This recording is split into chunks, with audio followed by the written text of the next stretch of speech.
Down syndrome is defined as a genetic occurrence that results in an extra copy of chromosome 21. And as a show of support to those people and the challenges they face with daily routines, today people who have those challenges, their teachers, relatives, and friends wore bright mismatched socks, which actually look like the DS chromosome. Over at Stella Maris, everyone took to the idea in a fun kind of way. We just bring them out and we have probably the school do a round of applause for them, and most of them are wearing their socks today. Not only students with Down syndrome but also other students here. Most of them here then, some of them forgot about the day.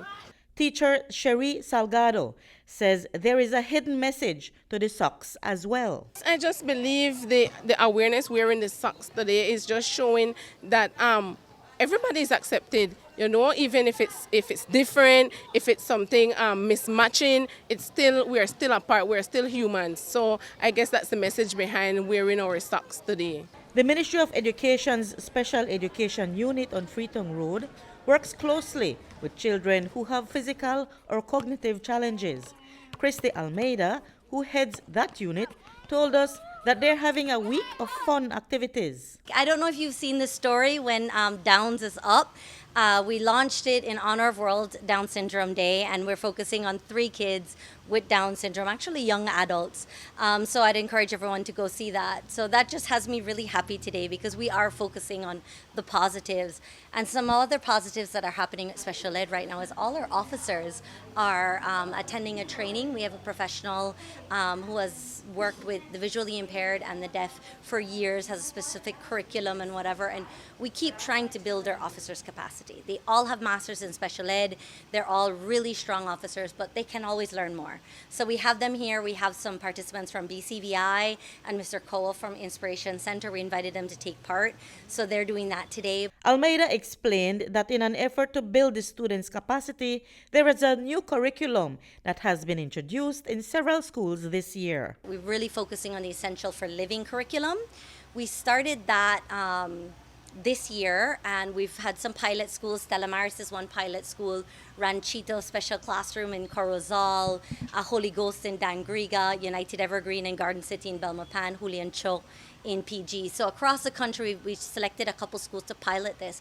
And this is, again, very individualized. So every student will be screened, and depending on where they are, that will help develop exactly where we're working for independent living, for a job if they can. So some of these kids might not be able to speak or be potty trained, so they will start with these really must-have skills, etc. Some of the kids might be better academically and whatever, and then so they will work on these skills that's broken down. Special Education Officer with the Ministry of Education, Chantel Yearwood, explained how the unit and the 15 education officers who work there monitor the teacher-student interaction in the classroom. All of us are assigned to classrooms, and we have schools assigned. In the case of Stella Maris, I am assigned 2 classrooms. In my classroom, one classroom in particular, I have students with profound disabilities. There are a mix of disabilities in my classrooms that I have students with autism, students who are visually impaired, students with intellectual impairment, students with Down syndrome. So we've been working a lot on IEPs. We've just started that.